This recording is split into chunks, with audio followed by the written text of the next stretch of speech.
The old man with the duffel bag. It was a Saturday afternoon, warm and still. The kind of day when most people stayed indoors or relaxed with family. But outside the edge of town, nestled beside a quiet highway, there was a shooting range that stayed open year-round. Not a fancy place, no digital screens, no polished booths, just dirt, dust, targets, and time. A small crowd gathered there every weekend, mostly young men in their 20s and 30s.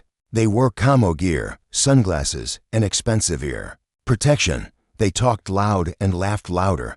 It wasn't about practice for them. It was about pride.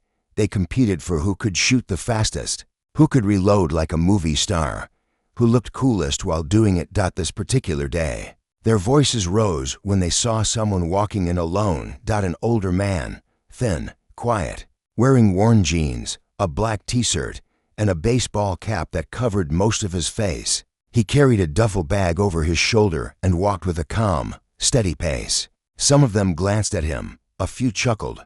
"Who's grandpa?" One joked. "Maybe. He's here to watch us, not shoot. Bet he brought a water gun." They laughed. The old man didn't say a word. He placed his duffel bag down, unzipped it slowly, and pulled out a set of plain, well-used pistols. Nothing fancy. No flashy logos, no chrome, just clean, balanced tools. He started loading quietly. What they didn't know, what none of them knew, was that this man was Keanu Reeves. He wasn't there to impress anyone. He wasn't filming a scene. He wasn't trying to show off. He just loved practicing. And he believed in staying sharp, staying focused, staying humble. But the boys didn't stop. "Hey, old man," one called out, smirking. "You sure you're in the right place?" Keanu looked up slowly, gave a soft smile, and said, "I think so." "You don't look like you can hit a can from 5 feet, another said, laughing. Keanu said nothing. He just stepped up to the line. The instructor on duty, a man named Miguel, stepped out of his booth and walked over. "Sir," he said politely, "you want some guidance? I can show you how to start." Keanu nodded kindly. "Thank you, but I think I've got it." Miguel hesitated. Something about the man's voice felt calm, deep, something that didn't match the jokes around him. But the others kept it up. The guy named Brad, tall, loud, full of swagger, stepped up next to Keanu. "Let's make it fun, huh? 10 shots, you and me, loser buys lunch." Keanu smiled again. "Sure, you ready to get embarrassed?" "John Wayne, maybe," Keanu said softly. "Maybe not." They set up fresh targets. The rest gathered around to watch. Phones came out. Someone whispered, "Let's film this, gonna go viral." Brad took his shots first. Quick, confident. He hit 7 out of 10. Not bad. The group clapped. "Your turn, Grandpa." "Brad," said. Keanu stepped forward. No loud movements, no show. Just calm breath. Steady hands. He fired. 10 times. Every shot landed dead center. The range went silent.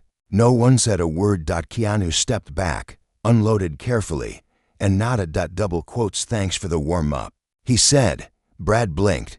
"What the hell?" someone whispered. "Wait, is that Keanu Reeves?" Miguel stepped forward slowly, eyes wide. "Sir, you're him, aren't you?" Keanu gave a small shrug. Some days. The laughter was gone now, replaced by stunned silence. Phones lowered, eyes softened. "Why didn't you say anything?" Brad asked quietly. Keanu looked at him, not with pride or anger, but with kindness. "Because respect doesn't start with a name," he said. "It starts with how you treat people when you think they're nobody." Brad looked down. So did the others. A few minutes later, Keanu sat alone on a bench, sipping water from a bottle. Miguel approached him gently. "You handled that better than most would have." Keanu smiled. "People are loud until they listen." Miguel chuckled. "True." Then, something unexpected happened. A young boy, maybe 12, walked up to Keanu with wide eyes and a shy smile. "Mr. Reeves, my dad says you're John Wick." Keanu smiled softly. "In the movies, maybe, but I'm just Keanu here. Can you teach me how to shoot like you?" Keanu looked at the boy, then at his father, who stood nervously nearby. "Only if your dad says yes," he said. The father nodded slowly, moved by how gently Keanu spoke. And in that moment, A simple afternoon at a dusty range became something more. Not just about bullets. But about respect. And how it begins, not with power, but with humility. Asterisk the lesson they never saw coming. The sun hung lower now, casting long shadows across the dusty field. The shooting range had quieted. Many of the loud voices had gone silent, not from shame, but reflection. Something about Keanu Reeves, his silence, his patience, his precision, had touched them deeper than they realized. Keanu stood beside the young boy named Leo, teaching him the basics of handling a small practice pistol. It wasn't loaded yet, just grip, stance, and balance. Don't hold it like you're trying to crush it. Keanu said gently, "It's not about strength, it's about trust. Your hand should be firm, but your heart calm." Leo nodded, wide-eyed. A few feet away, Brad watched from a distance. He no longer laughed. His pride had been cracked open by truth, and inside that silence, something new was growing. Respect. Brad finally approached. "Hey," he said quietly, rubbing the back of his neck. "Can I talk to you for a second?" Keanu turned. "Sure." They stepped aside, near the edge of the wooden fence where the sound of distant birds filled the air. I wanted to say I'm sorry," Brad said. "I didn't know who you were. But that's not the point. I shouldn't have treated you like that." Keanu nodded slowly. "Thank you for saying that." Brad looked down. "Truth is, I act that way around here because I'm scared someone will figure out I don't really belong. I've only been shooting for a year. Some of the others treat me like I have to prove something all the time." Keanu placed a hand gently on Brad's shoulder. "You don't have to prove anything to anyone, especially not with noise. You already belong just by showing up, being open, and listening." Brad blinked. "Man, no one's ever said that to me." "Then it's about time," Keanu said. Across the field, Miguel had noticed the two talking and gave a quiet nod. The mood of the entire range had shifted. People were calmer, more thoughtful. Sophie, another regular at the range, who was usually quiet in the corner lane, stepped up to Miguel. "That's really him, isn't it?" she asked. Miguel smiled. "Yeah, and I think he's teaching more than just shooting today." Then something unexpected happened again. A car pulled up, loud music blaring, tires crunching over gravel. 3 men stepped out, dressed in tactical gear, carrying flashy rifles with red scopes and silver clips. They walked tall, loud, and aggressive. Everyone turned to look. "Who's the old guy playing teacher?" one of them joked, pointing at Keanu. "You new here?" another asked Brad. Brad stepped forward, unsure whether to speak. Before he could, Keanu turned around, calm and steady. "Just out here helping someone," he said. "No competition today." The leader of the group, a man named Troy, sneered. "You look familiar." Keanu gave a soft smile. "Maybe you the guy from those John Wick memes?" Troy laughed. "Come on, man. You don't really shoot like that, do you?" A few people started whispering. Some pulled out phones again. Sophie frowned. "Not again," she muttered. Leo, standing by the bench now, looked nervous. "Are those guys bullies?" he asked his dad. His dad nodded softly. "They don't know who they're messing with." Troy clapped his hands. "Tell you what, Grandpa Wick, how about a real test? You versus us, speed round, moving targets, loser buys drinks for the whole crowd." Keanu sighed gently. "This isn't a contest." "Sounds like someone's scared," Troy taunted. Brad took a step forward. "He's not scared. He's just decent." Troy raised an eyebrow. "You switching sides now?" "No," Brad said. "I just learned something today, and maybe it's your turn." Keanu finally nodded. "All right. 1 round, not for pride, not for show, but maybe you're to teach." Miguel set up the targets, 5 of them, moving slowly on a track behind the fence. The challenge was to hit all 5 in under 15 seconds. Troy went first. He fired fast. Hit 3, missed 2, cheered anyway. His friend followed. For hits, 1 missed, shouted loudly. Keanu stepped up last. No cheers, just breath. 15 seconds later, 5 shots, 5 hits. The crowd was silent, not a sound. Keanu turned to Troy and said simply, "Respect isn't loud." Then he walked back to Leo and handed him the practice pistol. "Your turn," he said. With a smile. Troy said nothing. For once, he had no comeback. And in the growing dusk, with orange light pouring across the sky, even the loudest men realized that sometimes the strongest thing you can do is be gentle. The stranger in the shadows. As the sun dipped behind the hills, the air turned cooler. The crowd at the range had thinned out, but the feeling that something important had happened still hung in the air. Conversations were softer now. Laughter had become more genuine. Even the regulars who once came only to compete were now watching, listening, and learning. Keanu Reeves sat at the edge of the range beside Leo, the young boy who now held a practice pistol with a careful grip. They were reviewing the basics again: how to breathe, how to stand, how to stay calm even when nervous. Leo's father, Marcus, stood a few feet behind, watching with quiet gratitude.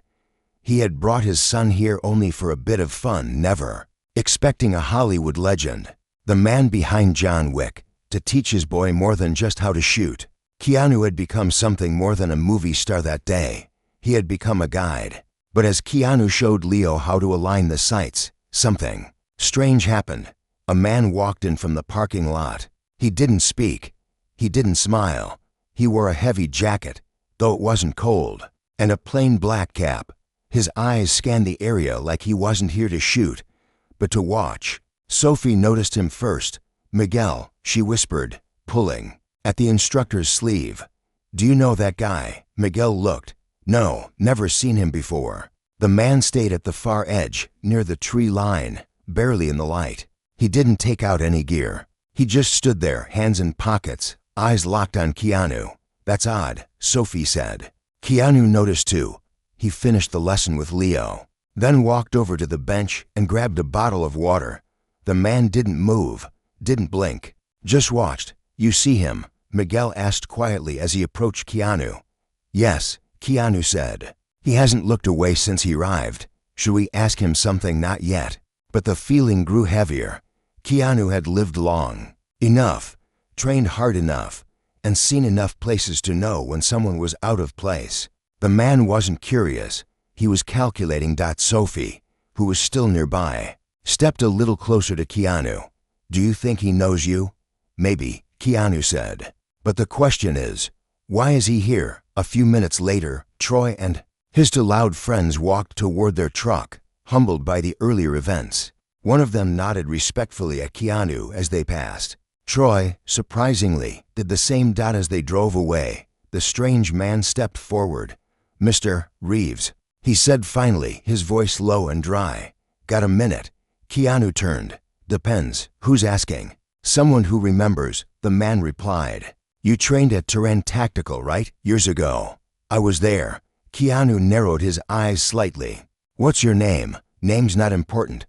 But I watched you, saw the way you moved, the way you respected the process. You didn't just act like a shooter, you became one." Keanu didn't respond right away. He waited. The man continued. "There are people out there who need real guidance, not Hollywood tricks, real training. You ever think about doing more with that skill?" "What are you suggesting?" The man pulled out a small card. Plain white. A phone number, no name, no logo. A camp, real training, real people, not actors, not soldiers, just citizens who want to protect themselves the right way. We think you could help." Keanu took the card, glanced at it, then slipped it into his back pocket. "I'll think about it." The man nodded once and walked off, disappearing into the trees as quietly as he had come. Sophie watched the whole thing. "That was strange," she said. Keanu looked out over the field. "Sometimes the world sends people not to test you, but to ask something of you. Will you go?" "Maybe, but only if it feels right." Later that evening, as darkness wrapped the range, Keanu and Leo sat on the bench one last time. The boy had done well. He had learned more than just how to shoot. He had learned patience, respect, and stillness. "You taught me a lot today," Leo said. Keanu smiled. "You taught me too." "What did I teach you?" Keanu looked at the stars above. "That the next generation deserves more than movies and noise. They deserve truth." Leo didn't understand it fully, but one day he would. Keanu stood up, nodded to Marcus, and walked back to his car. As he drove away, he thought about the card in his pocket. The man in the shadows. The strange calm he had felt all day, and deep inside, he knew something had shifted. This wasn't the end. It was the beginning of something more. The invitation. 3 days had passed since Keanu left the shooting range. He had kept the small white card in his pocket, glancing at it every now and then. No name, no company, just a phone number. It wasn't normal, and he didn't trust easily. Not after all he had seen. But something about that encounter, the quiet way the man spoke, the respect in his tone, had stayed in Keanu's mind.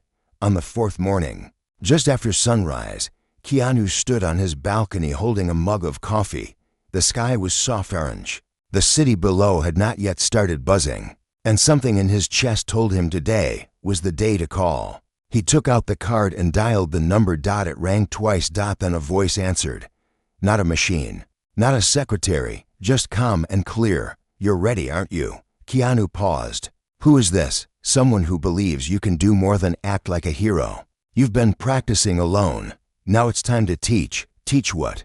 Keanu asked. Discipline, responsibility, how to carry strength with silence, how to be a protector, not just a performer. Keanu didn't speak for a moment. He looked out at the sky again.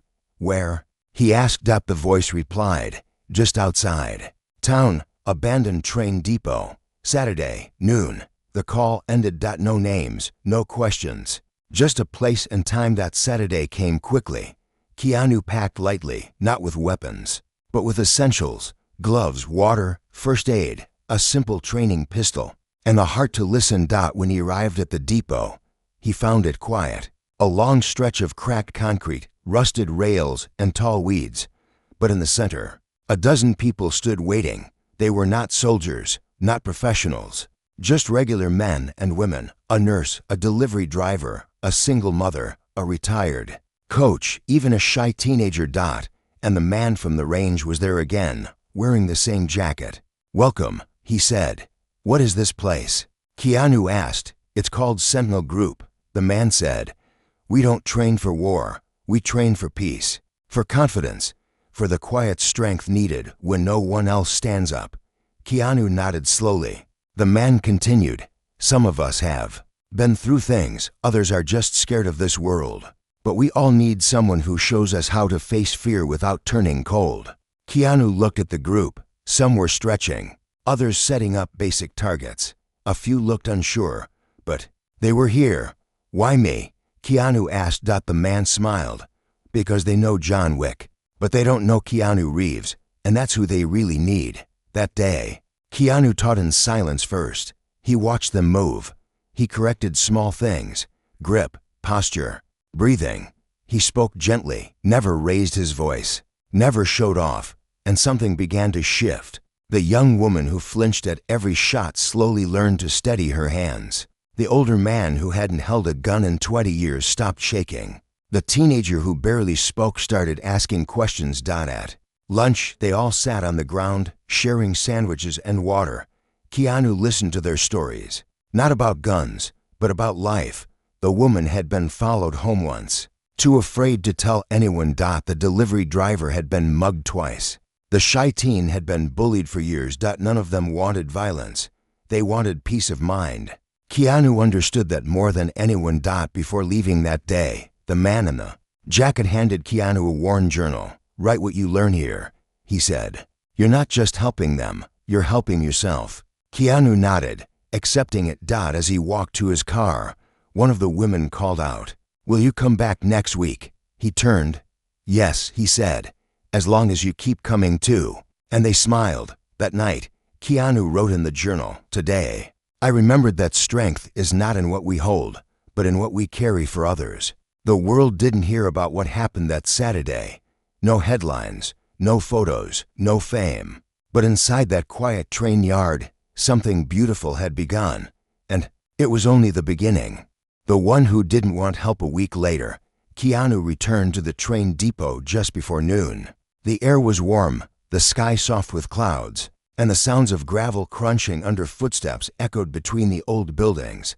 The same group from before had returned, a little more confident, a little more relaxed. There were even a few new faces. Keanu carried only his notebook and the small backpack. He greeted each person with a kind nod or quiet smile. There was no stage, no spotlight, just presence, and presence, they had learned, was the most powerful thing of all. But today, someone else showed up. He arrived late, walking fast, chin up, a tight scowl on his face, tall, built, early 30s. His name was Cameron. He didn't look like someone who came for learning. He looked like someone ready to prove something. Cameron crossed his arms and stared at Keanu. "So you're the guy from the movies?" Keanu didn't answer right away. He just offered a calm smile. "I'm Keanu." Yeah, Cameron said. "I've seen your stuff. Lots of fancy stunts. But this," he looked around at the others, "this feels like daycare." Sophie, who had grown more confident with each session, stepped forward. "It's not daycare. It's real. Cameron laughed. "You mean soft? Come on. No one's gonna learn anything if you keep babying them." Keanu spoke gently. "You're welcome to train here, Cameron, but not to compete. This is about learning together." Cameron scoffed. "Whatever. Let's just shoot." The group spread out. Keanu worked with the teenager again, helping him improve his aim. Sophie practiced with the retired coach. Laughter, encouragement, and calm voices filled the space, but Cameron kept glancing over.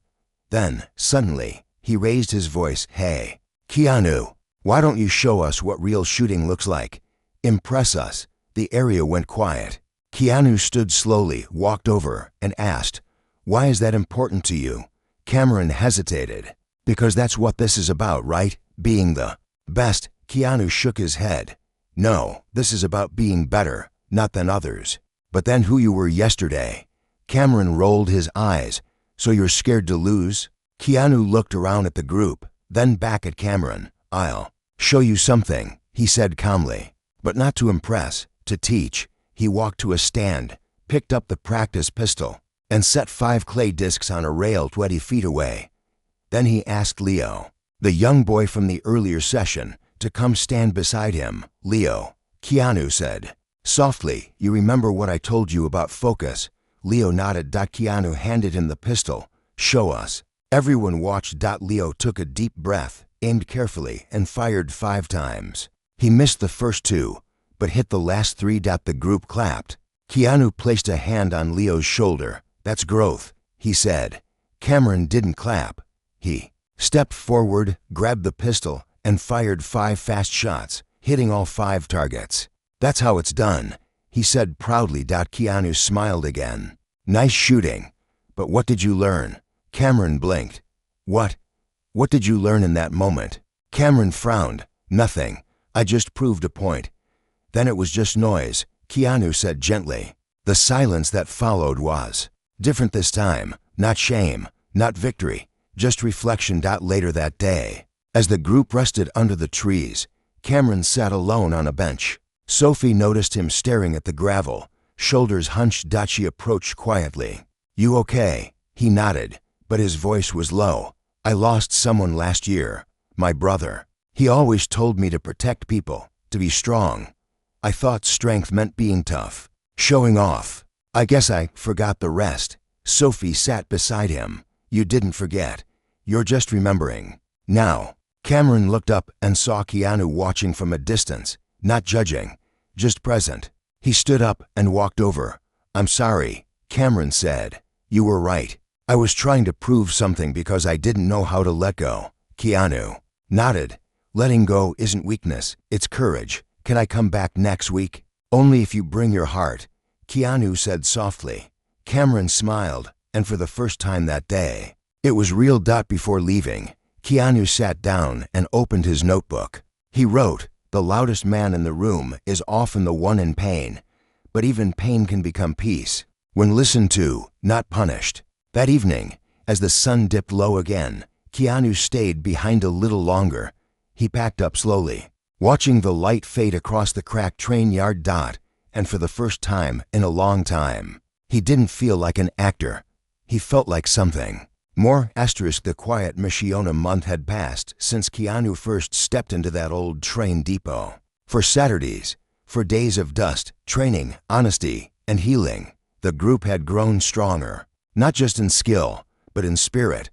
Every face now carried more peace, more understanding. Cameron had become one of the most focused learners. He arrived early, helped clean up, encouraged the shy ones, and often stayed late. Sophie had started helping Miguel run warm-up drills Leo had brought to friends from school. And even Miguel, the instructor, admitted that something was different now. This place feels alive. He said, not because of noise, but because of purpose.